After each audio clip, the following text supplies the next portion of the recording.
يسون غير وحريش والسين يزرى مازال نزار ساكي هذا الجمعة كن ثنو من تسملي لي داك محمد بكير زول فلاكي محمد زول فلاكي محمد زول مسفين بابر تي في فاش هاد المسألة ساكي ساكي المسألة في لي زيليكسيون لا كونستيتيونت تونس دونك براتيكمون فون لي ريزولتا داين زبر هاد الفكره تم ولي تم زول هاد الريزولتا دي كان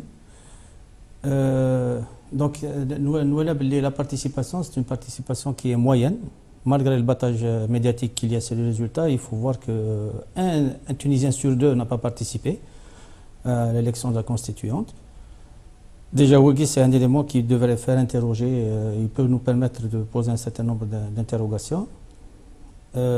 S'il y a il y a les résultats aussi qui accaparent l'attention des gens. C'est le fait que Nahda est arrivé en première position avec à peu près 47% des voix exprimées.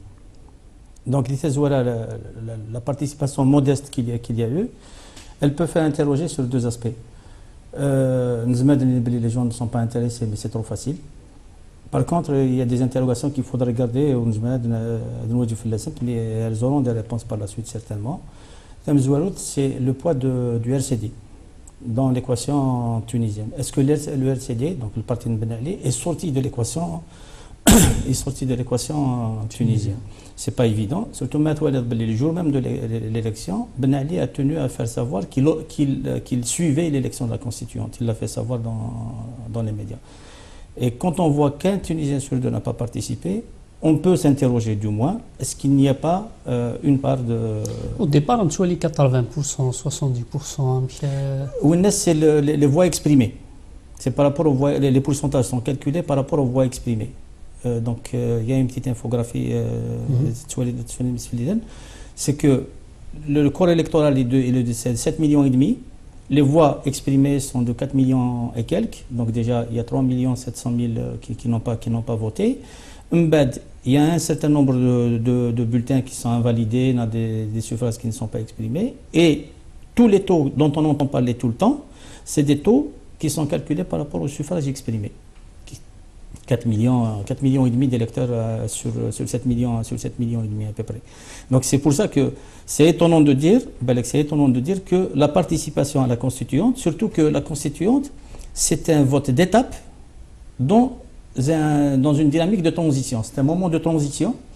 Et nous avons là, donc c'est une société qui est en ébullition, et là nous avons un vote d'étape qui n'a pas mobilisé beaucoup, qui n'a pas mobilisé comme on pourrait l'attendre dans la société tunisienne. Donc à mon sens, il pose les deux questions. La première qu'on a posée par rapport au poids du RCD.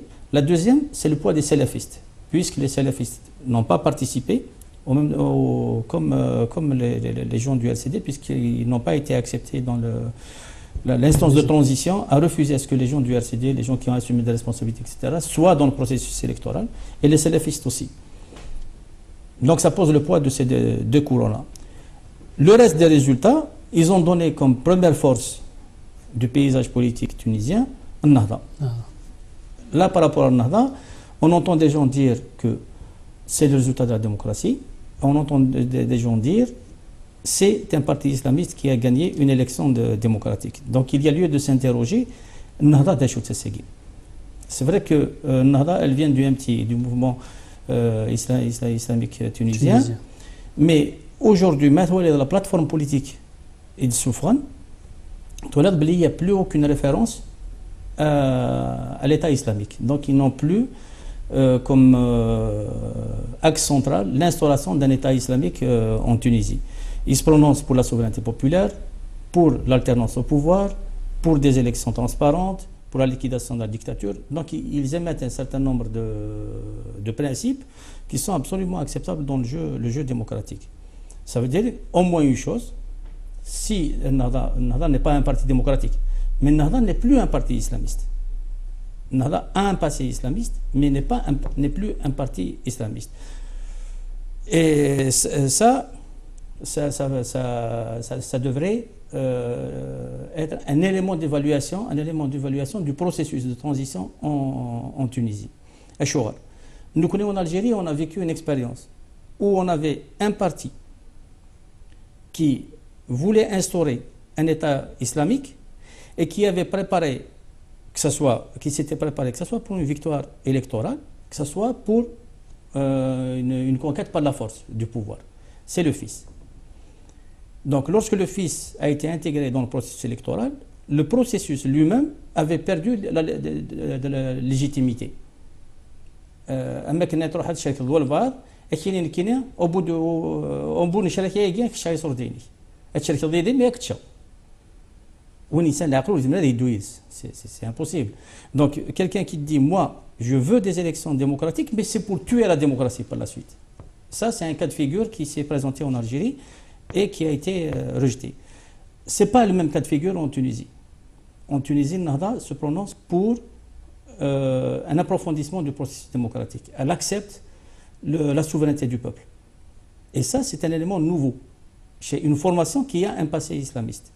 Il faudrait qu'on essaye de l'intégrer, de réfléchir Files. En même temps, on la volonté de Nahda, ils le disent dans leur programme, la volonté de Nahda, c'est de réislamiser la société. Donc les Tuniens, ils ne veulent pas instaurer un État islamique, mais ils veulent réislamiser la société. Ça veut dire que dans leur dénonciation du régime autoritaire et policier de Ben Ali, ils ne dénoncent pas seulement les côtés antidémocratiques, policiers, mafieux, corrompus, etc., mais ils dénoncent aussi les acquis séculiers de la politique de Bourguiba. Parce que Bourguiba a introduit une dimension séculière, ce qui donne une dimension rationnelle, que ce soit dans l'école, que ce soit dans la culture, que ce soit dans le statut de la femme, que ce soit... Donc Nahda, ils le disent d'une certaine manière, ils veulent remettre en cause ça, mais pas le jeu démocratique. Et à partir de ce moment-là, on voit que la question de Nahda, et par exemple sur la question de la kafala et de l'adoption, la discussion est déjà engagée, les démocrates ils dénoncent, etc. Mais la question de Nahda n'est pas finalement une question de dénonciation pour les démocrates. Oui, c'est des antidémocrates, c'est des conservateurs. Si on devait prendre un exemple. Un mec que nous connaissons en 1991, c'est un parti nazi qui allait arriver au pouvoir. Alors que là, dans le cas tunisien, c'est Marine Le Pen qui accède au pouvoir. C'est à peu près le parallèle qu'on peut faire. Donc on peut dénoncer. Gel, c'est un parti ultra-conservateur, c'est un parti qui veut renforcer les côtés arriérés de la société tunisienne, etc. Mais le problème pour les démocrates, et là on va voir que c'est important, c'est un problème d'union. Ça veut dire que à partir du moment où Nahda a un projet conservateur et qu'elle accepte les règles de la démocratie, de l'expression du suffrage universel, un parti qui est minoritaire va imposer ses vues. Il faudrait que les règles soient acceptées jusqu'au bout. Alors que nous connaissons l'élection, comment elle s'est déroulée, elle a été biaisée, même en Tunisie. La campagne elle a été une campagne populiste. À l'élection d'une constituante, c'est une élection d'étape dans le cadre d'une transition. Ça veut dire qu'on n'a pas encore de pouvoir constitué. On n'a pas encore un gouvernement qui va gouverner 5 ans, un président qui va rester 5-7 ans, un parlement qui va rester dans la même durée et qui vont mettre en œuvre des politiques qui sont majoritaires. On n'est pas dans ce cas de figure. On est dans le cas de figure où un système est en train d'être démonté, détricoté, et qu'il faut construire un autre système. Mais maintenant, la campagne tunisienne, elle s'est déroulée comme une élection pleine. C'est un gouvernement majoritaire qui va sortir et qui va gouverner sur une longue période. Ça, c'est déjà un billet, un travers de l'élection qui vient d'avoir lieu. Et ça a induit un débat sur les choix économiques. Des choix économiques, non pas en termes stratégiques, mais en termes de gouvernement. Et Nahda, à partir de ce moment-là, se pose comme le parti majoritaire. Dans une constituante, il n'y a pas de parti majoritaire. Dans une constituante, c'est des questions de principe qui sont discutées, et la majorité, elle est flottante. Ça veut dire que sur une question, il y a une majorité, sur une autre question, il y a une autre majorité. Ce n'est pas la logique d'une assemblée nationale, où le programme est un programme socio-économique, et plus resserré, plus refermé. Ça, c'est les principes généraux de la société qui seront discutés. Or, Nahda a induit tout le monde dans une vision qui est une vision étroite, qui va lui donner un gouvernement et qu'elle veut faire passer le gouvernement qui est un gouvernement de transition, va c'est un gouvernement plein, un gouvernement constitué qui va gouverner. Et là, ça peut révéler des dessins de Nahda, parce qu'il y a des questions sur lesquelles si le consensus se confirme, ça va montrer que la transition tunisienne n'a pas de chance d'aller très loin. C'est la question du politique et du religieux. Nahda, elle ne pose pas la question de l'islamisation de l'État. Il ne faut pas être dupe. C'est parce qu'elle considère que l'État tunisien est déjà musulman. Puisque c'est un article de Nord, l'islam et la religion de l'État. C'est l'article 1 Rorsan. L'article 1, il n'y a personne qui demande un aoud. Donc la constituante n'aura pas de droit de regard, ou du moins, elle part avec un consensus préétabli sur la question de l'article 1. C'est déjà un problème. L'autre problème, c'est la question de l'identité. Nous, durant le mouvement de remise en cause de Ben Ali, les manifestations tunisiennes, etc., il y avait un frémissement sur la question identitaire amazigh. Les gens de Djerba, etc., ils commençaient à s'exprimer. Quand tu écoutes un Nahda, c'est quelque chose qui est balayé de revers de la main. La Tunisie, son identité est arabo-musulmane. Point. Ça, c'est un grand problème aussi. Parce que s'ils s'inscrivent dans une dynamique d'intégration régionale au Maghreb, là, on va avoir un boulet. En Algérie, on a réglé partiellement ce problème d'identité qui intègre la majorité. Au Maroc, ils l'ont partiellement réglé. En Libye, il se pose très, très fortement, alors que là, en Tunisie, il est nié. Ça, c'est quand même un boulet qui risque d'être très fort pour l'intégration maghrébine. On a vu le problème honnête, le problème de la kafala, qui est déjà posé. Et très certainement que tous les problèmes culturels liés à l'éducation vont se poser petit à petit. Mais avec le dernier, il ne sert à rien de dénoncer. C'est des choses qui peuvent se voir à l'avance. La question, c'est pourquoi est-ce que la majorité qui doit y avoir à l'Assemblée constituante, doit être une majorité autour d'un Nahda. Mais le poids réel d'un Nahda par rapport à la société tunisienne, ça ne dépasse pas les 20%. Ça veut dire que c'est un Tunisien sur 5 qui a voté, un Tunisien sur 5 en âge de voter, qui a donné sa voix à un Nahda. Donc on voit que sur le plan médiatique, il y a un décalage entre l'image réelle que donne l'élection et l'image diffuse dans les médias. Il y a un autre niveau, c'est que nous connaissons en tant qu'Algériens, d'abord une faute d'une expérience, avec une confrontation avec l'islamisme, mais on y est encore. Et on voit des expériences autour de nous, entre autres l'expérience tunisienne.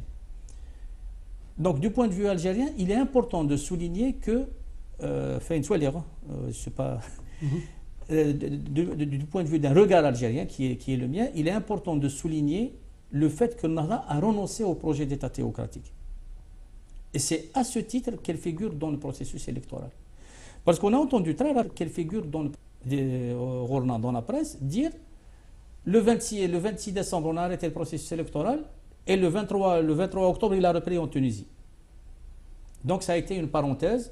Donc ce qui a été fait en Algérie est une erreur et c'est les Tunisiens qui ont raison. Ce qui s'est passé en Algérie et ce qui se passe en Tunisie n'a aucun lien. En Tunisie, on a mis le loup dans la bergerie. Et le loup s'est donné à cœur joie, il a dévasté les brebis. En Tunisie, il n'y a que des brebis ou il n'y a que des loups entre eux. Selon le choix. Il n'y a que des loups entre eux. Il n'y a pas de loups dans la bergerie. Parce que Nahda a renoncé au projet d'État théocratique. Donc ça devient un parti conservateur qui doit être combattu et qui doit être contrecarré par le jeu démocratique et par l'Union des démocrates. Voilà moi.